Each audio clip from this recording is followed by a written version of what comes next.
Okay, this is the Holmes Kousa squash I grew in my garden. I'm going to attempt to saute it. Now, I'm a beginner at this, and there are probably better videos available online on how to saute zucchini. I'm just documenting the process anyway. I have just washed it under the sink, and I'm going to cut up into little slices. All I really did here was slice the zucchini lengthwise and then cut into slices. Not really much interesting. Oh well. If you're frying at high heat, I do not recommend using extra virgin olive oil because it has a very low smoke point. A better option would be using avocado oil or pecan oil because they have a higher smoke point. But because I'm sauteing the squash at a low temperature, it's not as critical that the oil starts smoking. Normally what I would do is I would saute some onions until they're almost caramelized, and then put in some garlic. I can't find any onions in the cupboard, so I have to use garlic powder. And go ahead and get the pan heated up and started. Okay. Which size? Yeah, it's a complicated stove. I'm not a big fan of it.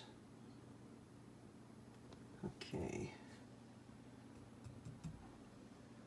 And I'll show you when everything's in. Okay, put in just enough olive oil to coat the pan, and watch it closely to make sure the oil doesn't smoke.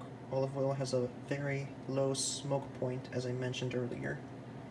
So don't use olive oil for cooking at higher heats.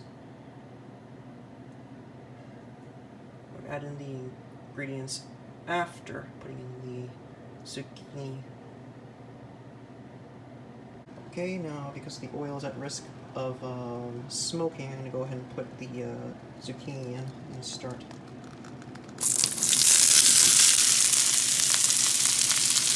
Okay, I needed it.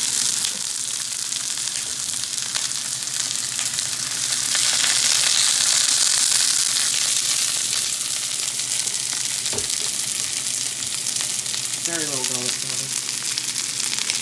Whoa, it's too much. Rather than putting too much garlic powder in here, I'm going to cover the squash so it cooks more evenly and then stir it occasionally. Next time I'll try to be more careful in how I put in the garlic powder. Maybe try to use a spoon measure instead of trying to sprinkle it in. Hopefully that doesn't ruin the taste of the squash. It looks like the squash is almost done cooking.